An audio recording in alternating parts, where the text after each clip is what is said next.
Bismillahirrahmanirrahim. Assalamualaikum warahmatullahi taala wabarakatuh. Innal hamdalillah nahmaduhu wa nasta'inuhu wa nastaghfiruh wa na'udzu billahi min shururi anfusina wa min sayyiati a'malina. May yahdihillahu fala mudilla lahu wa may yudlilhu fala hadiya lahu. Asyhadu an la ilaha illallah wa asyhadu anna Muhammadan 'abduhu wa rasuluh. Allahumma shalli wa sallim wa barik ala Muhammad wa ala alihi wa sahbihi wa man tabi'ahum bi ihsanin ila yaumiddin. Amma ba'd.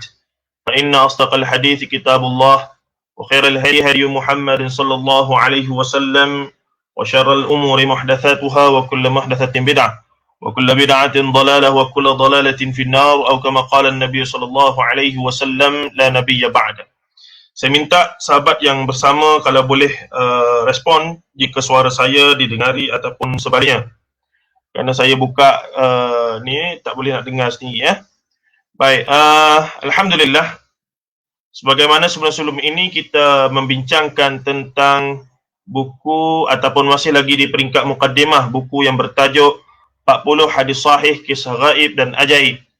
Dan hari ini kita masih lagi membincangkan bahagian metodologi, iaitu bagaimanakah kaedah ataupun teknik ataupun pendekatan Syekh Profesor Dr. Umar Sulaiman Al-Ashqar rahimahullahu ta'ala yang meninggal pada tahun 212 tempoh hari dalam penyusunan buku ini.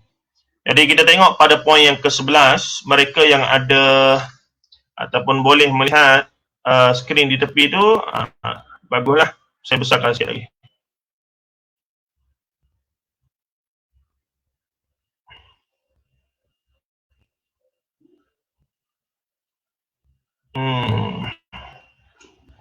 Okey. Baik, kita masuk ke muka surat 6 Roman ya. Poin yang ke-9. Dalam berinteraksi dengan kisah-kisah yang berstatus ghaibiyat dan sam'iyat, Profesor Dr. Umar Sulaiman Al-Ashqar ni dia punya rumusan ya. Berkata bahawa kenapakah kisah-kisah begini mesti kita limitkan hanya sumbernya datang daripada Allah dan Rasulullah sallallahu alaihi wasallam. Kerana ia termasuk perkara ghaibiyat dan ia mempunyai akses ataupun yang mempunyai masukan kepada sumber-sumber cerita ini yang sahih adalah Nabi dan Rasul sahaja. Ini berdasarkan surah Al-Kahfi dalam ayat-ayat yang terakhir itu, mafhum Allah menyebutkan bahawa Allah memberitahu beberapa orang yang terpilih daripada kalangan anbiya, iaitu perkara gaib dan ajaib. Sebab tu para nabi dan rasul boleh bercakap tentang perkara syurga, neraka, perkara-perkara berkaitan dengan malaikat dan seumpamanya. Manakala orang biasa yang mendakwa bercakap benda-benda begitu, maka kita tak boleh terima lah. Sebab mereka bukan Nabi dan Rasul.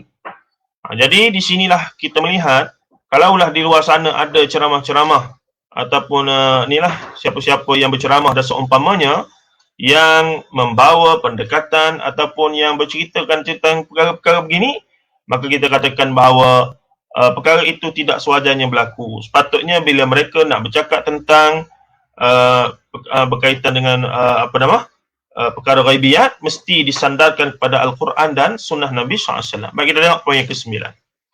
Rasulullah SAW juga ada memberitahu para sahabat tentang kemenangan-kemenangan yang akan mereka kecapi. Kalau kita mengaji hadis Nabi SAW dalam bab siyar, maghazi dan seumpamanya, kita akan jumpa di sana hadis-hadis yang Rasulullah cerita tentang contoh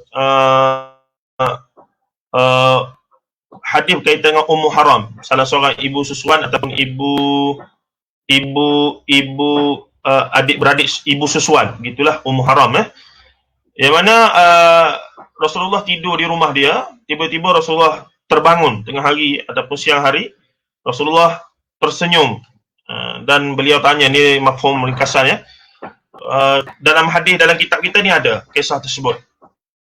Jadi Ummu Haram tanyalah, kenapa Rasulullah? Aku melihat, Rasulullah kata, sebahagian daripada umat aku telah naik kapal dengan keadaan yang macam orang bangsawan, orang hebat, telah pergi menakluk ataupun telah pergi menyebarkan dakwah ataupun menyebarkan Islam Jadi Rasulullah. Maka Ummu Haram kata, Ummu Haram minta doa supaya dia termasuk daripada kalangan itu. Bahkan hadis disebut 2 kali. 2 kali Rasulullah mimpi hal yang lebih kurang sama. Jadi ini mengisyaratkan mimpi Rasulullah adalah wahyu, tidak sama dengan mimpi kita orang biasa. Dan apabila ia wahyu, maka ternyata selepas daripada kewafatan Rasulullah SAW, memang benar Muawiyah ibni Abi Sufyan adalah armada ataupun panglima armada laut pertama Islam yang cross the sea, pergi menyampaikan Islam sampai ke Rom dan seumpamanya itu.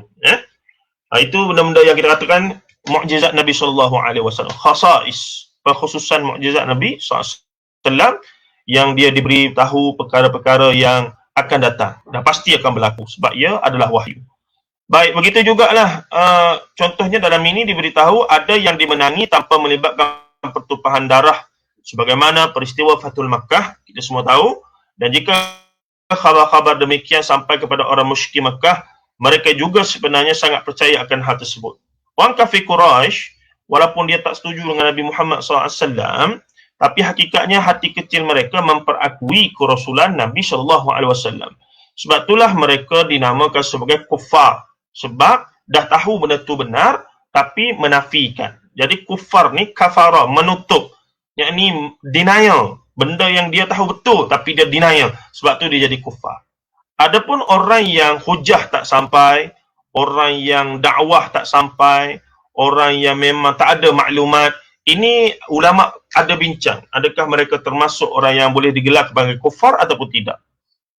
Itu ada perbincangan lah yang agak kontroversi juga. Cuma pada hakikatnya kufar Quraisy digelar sebagai kufar adalah kerana mereka sudah iqamatul hujjah, sudah ditegakkan hujjah.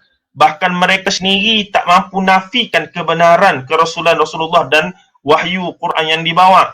Tapi tiba-tiba kerana kepentingan lain, kerana keturunan, nak jaga, kerana harta, nak jaga kelak-kelak malam ataupun kepentingan harta di Mekah masa tu, maka dia tak terima dakwah Rasulullah SAW. Maka itulah mereka digelar sebagai kufar Quraisy. Baik. Jadi sebab itulah bila berita apa-apa pun datang pada Rasulullah SAW, mereka percaya. Walaupun mereka kata tidak, mereka percaya. Contohnya dalam hadis dalam kitab kita ni, ada satu hadis berkaitan dengan Umayyah bin Khalaf. Salah seorang pembesar Mekah sekali dengan Abu Jahal, Abu Lahab semualah. Yang mana dia ni kemudiannya dalam satu peristiwa panjang lah, iaitu ketika itu Rasulullah sudah ke Madinah. Umayyah bin Khalaf ini masih di Mekah. Cumanya ada seorang seorang sahabat Rasulullah yang masih lagi orang kufar Quraisy, yang belum masuk Islam pada ketika itu ataupun yang sudah Islam. Kemudiannya dia ni pergi ke Mekah untuk dia allies kepada Rasulullah lah di Madinah. Tapi dalam masa yang sama dia bila datang musim haji dia pergi ke Mekah. Bila dia pergi ke Mekah jumpa dengan Abu Jahal Abu Lahab ni, marahlah mereka ni. Sebab apa? Sebabnya dia dikenali juga sebagai allies kepada Rasulullah SAW. Maka berlaku pertengkaran yang menjadi orang tengah pada masa itu, tak silap saya, Abu Sufyan.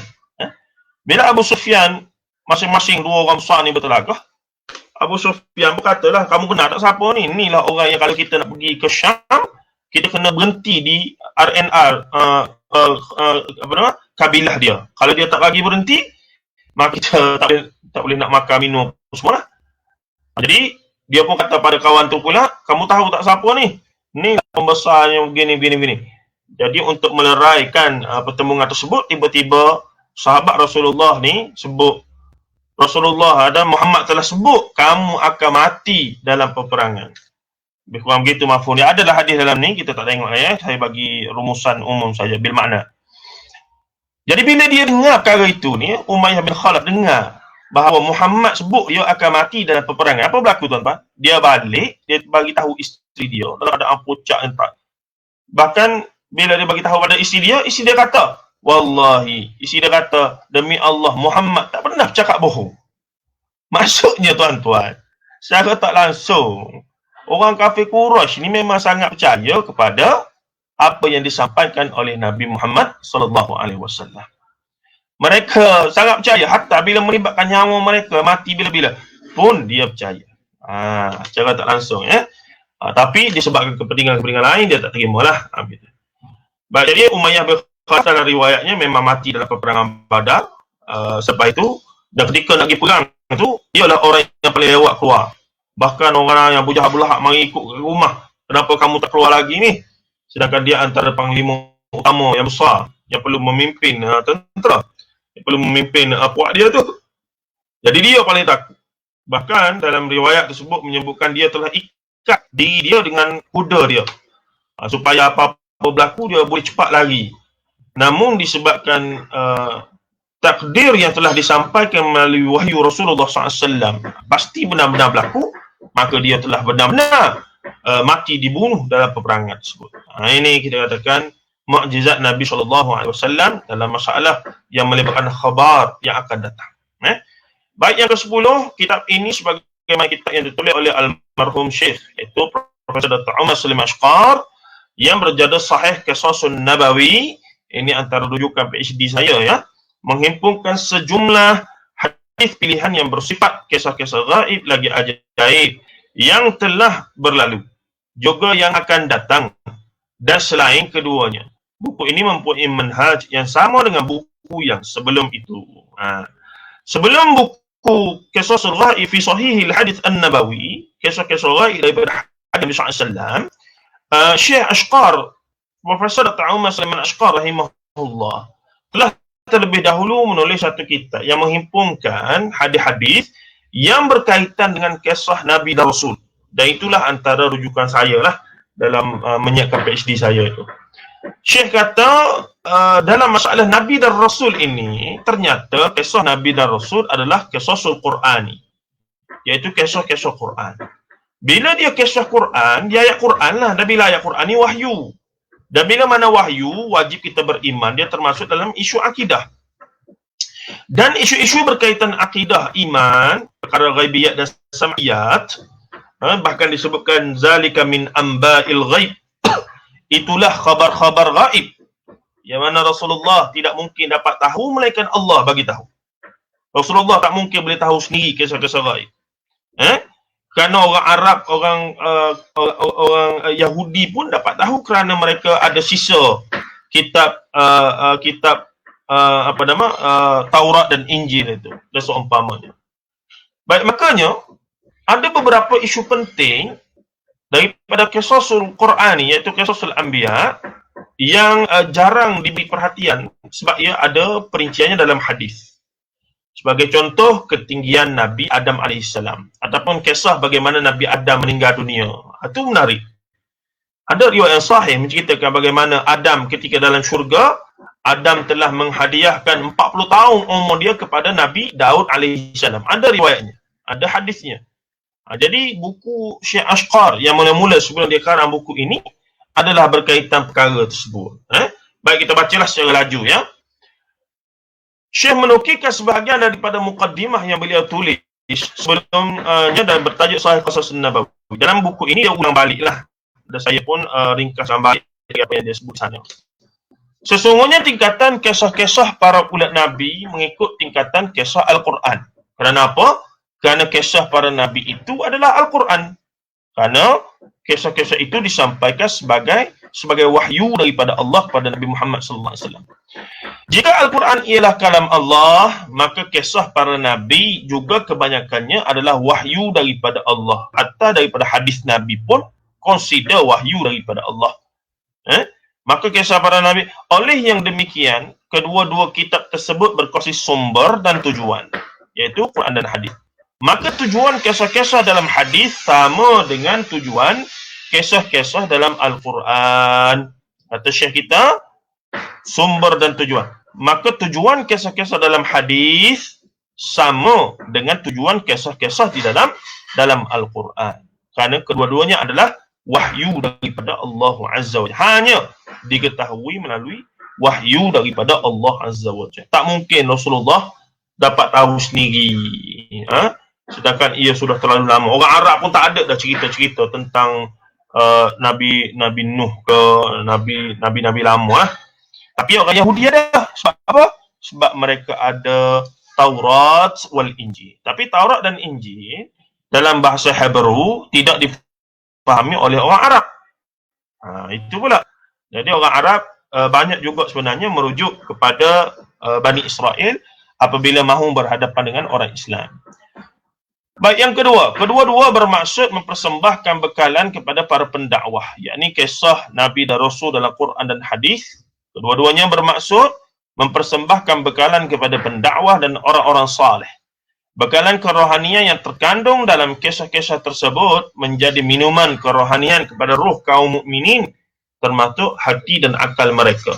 Maka kisah-kisah Al-Quran dan hadis mengalir dalam diri mereka dengan aliran yang halus dan suci.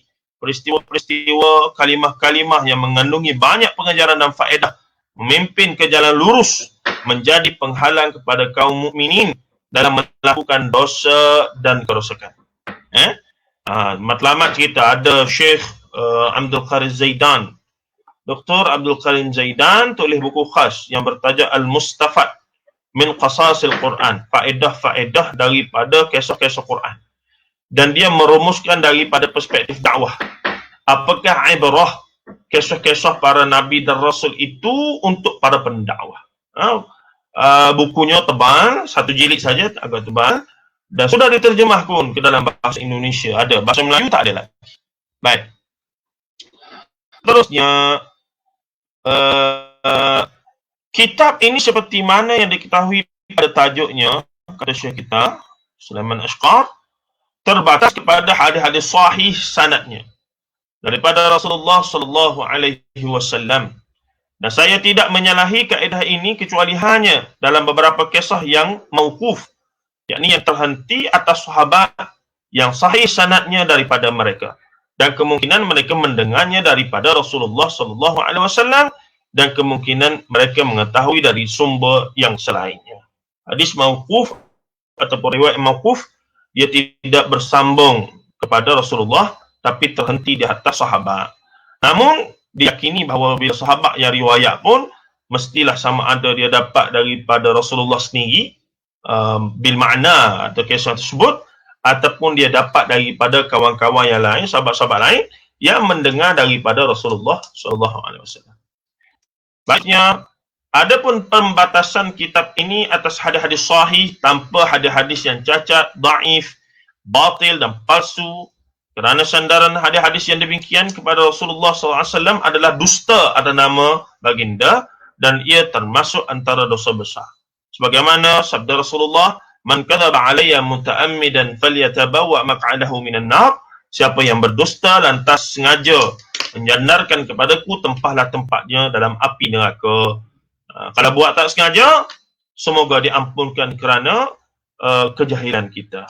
Tapi kalau sudah ditegur, diperingatkan bahawa ni hadis palsu, ni hadis yang terlalu dhaif, ni hadis dhaif yang tidak dinyatakan kedhaifannya sehingga dianggap seolah-olah sahih, maka dikhawatirilah kita sengaja mencipta ataupun menisbahkan suatu kalam yang tidak cukup syarat sahih dan hasan kepada Rasulullah sallallahu alaihi wasallam, dan ia termasuk daripada dosa al-kabair, yakni dosa-dosa besar. Dan perkara ini pun disebut oleh Imam Zahabi rahimahullah dalam kitab dia Al-Kabair yang menghimpunkan 76 dosa besar berdasarkan Al-Quran dan sunnah Nabi sallallahu alaihi wasallam. Baik. Seterusnya, malah tidak boleh bermudah-mudah menisbahkan sebarang bentuk riwayat kepada Rasulullah kerana kisah-kisah, khabar-khabar dan kejadian-kejadian tersebut adalah termasuk urusan ghaibiyat yang hanya boleh bersumberkan Al-Quran dan hadis sahih. Baik, seterusnya kita kata, kita mau percaya perkara-perkara gaib. Orang Islam wajib percaya perkara gaib. Tapi mereka wajib percaya dengan dawabit disiplin. Perkara gaib mesti cara iktimadnya tidak boleh diketahui melalui daripada sumber Al-Quran dan sunnah Nabi sallallahu alaihi wasallam. Baik, kita berhenti di situ dulu tuan-tuan sebab sudah 20 minit. Nak buat persediaan untuk solat dan seumpamanya. InsyaAllah kita sambung lagi pada sesi seterusnya untuk menghabiskan bahagian mukaddimah ini, insya-Allah. Sallallahu alaihi wasallam Muhammad wa ala alihi wa sahbihi ajma'in. Alhamdulillah rabbil alamin. Assalamualaikum warahmatullahi taala wabarakatuh.